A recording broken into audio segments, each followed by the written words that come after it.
ada 2 poin lagi ya, ini penting sekali. Akhir-akhir ini banyak sekali informasi yang beredar terkait dengan tsunami 20 meter ya kalau nggak salah ya.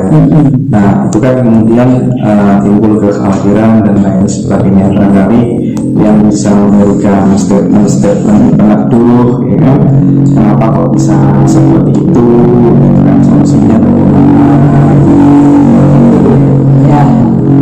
Sebenarnya leluhur di Jawa dulu itu jauh-jauh sudah memahami bahwa ganasnya alam yang memang sudah dialektikanya seperti itu bisa diantisipasi ya, bisa diantisipasi dengan apa?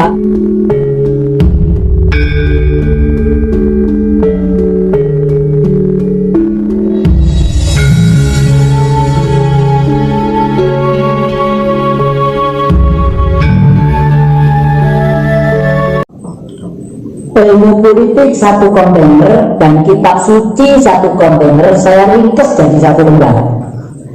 Ya kalau sekarang sudah era digitalisasi ya, ngapain macam tebel-tebel, capek-capekin aja. Lebih baik nanam bayam kayak nanam ketela dimakan bisa, karuan itu ya. Nah ini ajaran Bung Karno. Kenapa ajaran Bung Karno? Karena ajaran Bung Karno itu mengakomodir pikiran-pikiran dari seluruh ajaran yang ada, baik itu ajaran kitab suci ataupun ajaran ilmu politik. Kitab suci misalnya, setiap kitab suci pasti menceritakan asal mulanya alam semesta, dan setelah itu setiap kitab suci selalu menceritakan tentang nasib manusia itu jangan sampai menyembah berhala. Ya kan? setiap kitab suci ya. Setiap kitab suci pasti itu intinya. Nah, oleh karena itu sebelum ada manusia diciptakanlah ini bumi. Sebelum ada bumi yang ada adalah udara, air, api, tanah. Berputar-putar udara di bakar api yang membara. Sebelum ada manusia diciptakan dulu malaikat. Saya pakai istilah maha malaikat karena maha malaikat itu tugasnya ada yang menjaga api, ada yang menjaga air, ada yang menjaga angin, dan lain sebagainya, dan lain sebagainya. Misalnya si Jawa karena betul-betul menganggap bahwa air merupakan satu wujud dari kemurahan yang maha kuasa sendiri, maka dari itu orang Jawa mempunyai kebiasaan sering segatot atau sering ngebom bakar pipa di pantai selatan. Dan Bung Karno punya tempat di mana-mana, di kamar-kamar khusus, misalnya di Bali, kamar memiliki di Pelabuhan Ratu, kamar nomor ini, selalu ada, karena menyatukan diri dengan makrokosmos, dengan air yang gelombangnya besar, dan itu gaya elektronnya, ya, kekuatan elektronnya tinggi. Jadi si Jawa itu kelihatan kuat. Nah, oleh karena itu setelah bumi terpenuhi untuk kehidupan manusia, ada tumbuh-tumbuhan, lalu mulai binatang, mulai ada renek dan sebagainya. Ini dilahirkanlah manusia yang sejati. Saya pakai istilah sejati karena nafsunya, terus ini tanahnya, airnya, apinya, udaranya itu seimbang. Dan yang di tengah itu saya pikir itu Tuhan. Di tengah-tengah otak kita. Nah, otak kita tuh otak itu harus menata ini.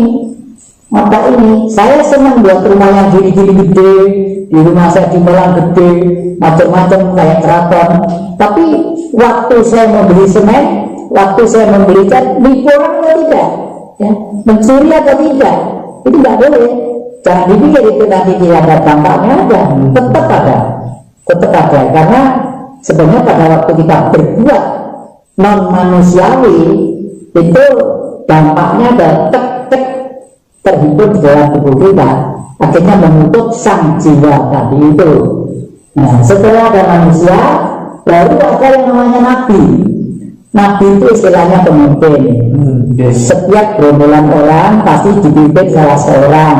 Misalnya dari kesini siapa ngordinir, yang ngordinir misalnya masih belajar, bagaimana tuh nanti kalau beli teh, beli kopi, neng warung apa bendara nih, itu misalnya gitu ya, itu menit gitu ya. Setelah Nabi ada Rasul. Rasul itu adalah orang-orang terpilih, tapi tidak sebesar Nabi. Biasanya dalam lingkungan kecil selalu ada Rasul, karena dalam lingkungan kecil pun ada seseorang yang harus menjaga kewibawaan di Karikaman itu.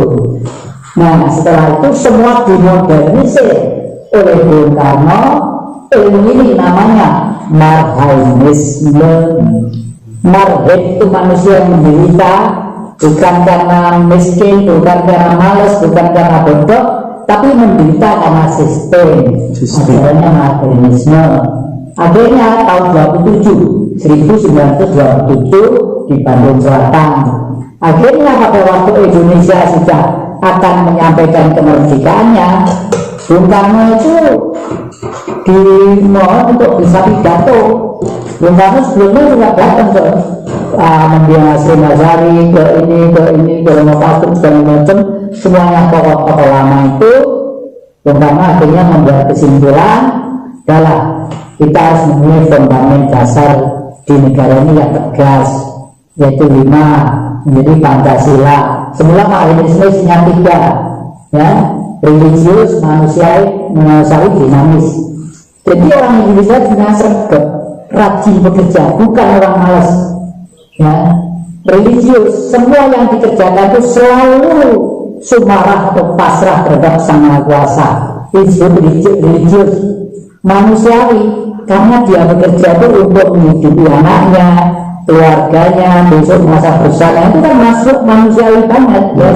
Manusiawi banget.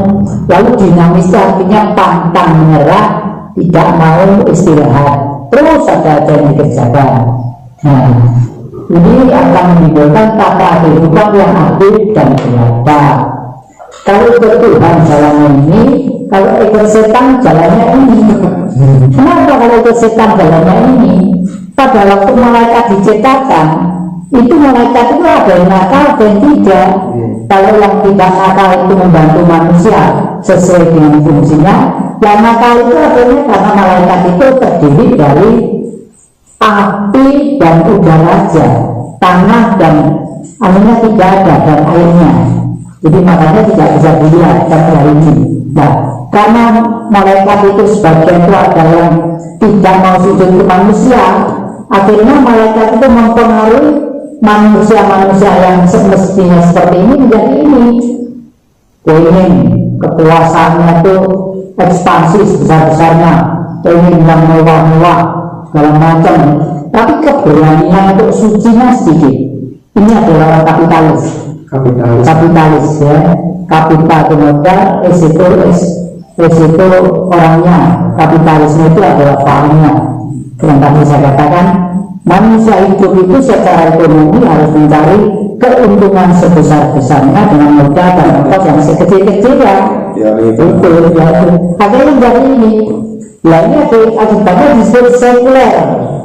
Sekuler itu punya gereja, punya masjid, punya wihara, punya pura, punya tasbih, punya macam-macam, punya salib, tapi pikirannya itu nggak seimbang dengan kemanusiaannya. Ada lagi yang ateis. Ateis itu sama sekali tidak percaya. Ngomong Tuhan itu berkaya, orang males itu ngomong. Dia ngomong yang real aja, cari nasi satu piring sehari sulit, ngomong yang nggak ada. Jangan diturut. Nah, ini akhirnya ateis. Nah, karena dia-dianya itu sudah berpikiran politik untuk kepentingan bangsanya, tidak sadar bahwa untuk menciptakan bela untuk saling menatapi itu, akhirnya semuanya butuh militer. Untuk melindungi anunya, emosinya. Kapitalis membentuk militer, komunis membentuk militer. Militer disebut fasis, pasti halal segala cara, pasti kegelapan, pasti kehancuran. Itu dalam setan gitu, betul. Dan ini meskipun mikro, manusia ini belajar ini gampang. Soalnya dampaknya itu cepat itu ya. Dampaknya apa yang di sini itu? Kalau roh kita tidak kembali suci, bersemayam di matahari, jangan pikir hidupnya nanti itu enak, susah karena justru nanti kebolanan mereka. Kemudian dari makan cerita tunggal ini dulu pernah coba itu yang saya tunggu, terus sekarang kamu menjadi anak buah saya, mau tidak mau tiap hari harus nyuci kaki saya, harus nyewokin saya, maafin bahasa saya cetok itu ya, cetok gitu ya. Dan itu ribuan tahun tersiksanya itu ribuan tahun.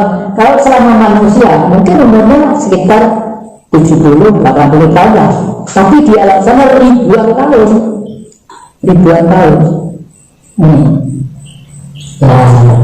Itu ada lagi yang jadi ini ada 2 poin lagi yang penting ya, ini penting sekali. Akhir-akhir ini banyak sekali informasi yang beredar terkait dengan tsunami 20 meter ya kalau nggak salah ya. Nah itu kan kemudian timbul kekhawatiran dan lain sebagainya. Barangkali yang bisa memberikan statement peneduh ya, kenapa kok bisa seperti itu dan solusinya ya.